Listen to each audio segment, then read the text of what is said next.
You mentioned before, and we appreciate it, that you know the Beats love for music. It's your first time here. I got to ask you about a very prominent rapper, Pusha T, who, to my knowledge, doesn't talk about all that many meteorologists, but on the new album he says, dance contests for the smokers. I predict snow, Al Roker. If you know, you know. How did that feel? You know, when my daughter told me, she said, "Dad, Pusha T?" I didn't know what you were talking about. Then she played it for me. I said, "I have no idea. I think it's just my name rhymes with smoker." And that's, I mean, he could have put poker in there, but, I was very grateful to Pusha. Me and the T, very close. And I know you don't always predict snow. You just tell us what's likely. But again, artistic license. Al, stay with me. When we have special guests, I'll just tell the viewers how it works. We find out we can get Al Roker. We're going to do more than one thing. So I'm bringing in a comedy legend in our special pairings that we like, someone known for his work on Curb Your Enthusiasm, which was just nominated for the 9th time for Best Comedy Series and renewed for an 11th season. Richard Lewis, who has a 50-year career in show business, a celebrated stand-up comic, a friend of the beat. I want to show you.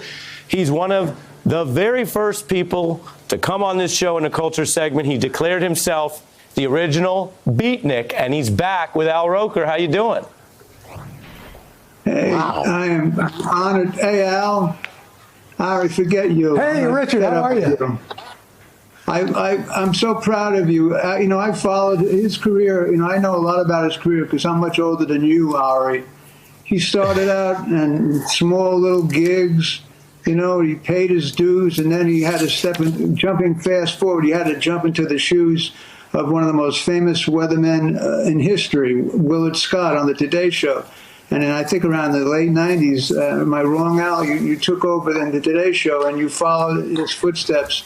Didn't he mentor you? Because, you're the most trustworthy cat I know. I trust you more than my family or my wife. Look what you do. I don't even I just saw a picture of you on the Arctic or taking the temperature of a dolphin.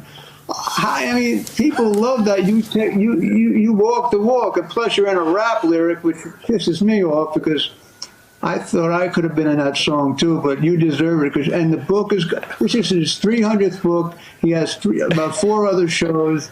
He's the weatherman, and he's busy. And look at me. You woke me up to come on the show. All I'm doing is praising a guy.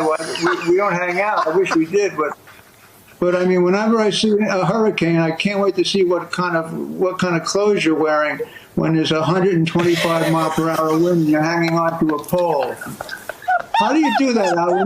When they call you up in New York and they say, "Forget the Today Show, there's a typhoon, take a cab to India." How do you get depressed? Are you scared? Do you ever get scared? It could be breaking news. Say something. Lie. It'd be fake news. Who cares? We just heard that. Right. I saw the president. When I saw the president, I put this on whenever he has a press conference. He can't. Whenever he tries to make up for his 1,000 mistakes, you guys saw it. He looks down. I got 70 seconds. Al, what do you say to this he can't complimentary bit? He can't pronounce the president. I have to talk about it. The president said, even aspirin, he'll go, aspirin. I can't take it. All right, Richard, I'm using my moderator's privilege. Al, what do you say in response? Well, I just say that, listen, I am a huge fan of Richard's. I have watched him. This is one of the guys. I know, seriously. You talk guys like Richard Pryor, Lenny Bruce, Richard Lewis. And to see him still. Watching him on Curb. This is why I love my life. So this is my last question. I'm on the beat. This is my last question because then we go to Joy Reid. Richard Lewis, you're known to be a little curmudgeonly. How are you liking staying home for quarantine? I don't leave my house anyway. Nothing really changed. Perfect. But you don't ask me about my hip hop lyrics. I've been in some hip hop lyrics. I was in a Mamas and the Papas song. Mamas and the Papas. I think once, and Liberace. Well, that's pop. That's not hip. Yeah, you're halfway there. I got to go because I got to give it to Joy Reid. My special thanks, Richard Lewis, Al Roker, Joy Reid, together Joy again, Reid. if you will. Read out. I'm going to Read tell out, everybody baby. the book Joy. is You Look So Much Better in Person, True Stories of Absurdity and Success. As always, we try to do it extra on the beat. Thanks to everyone. Hey, I'm Ari Melber from MSNBC. You can see more of our videos right here, or better yet, subscribe to our YouTube channel below. You could have been anywhere in the world, but you're here with us, and we appreciate that.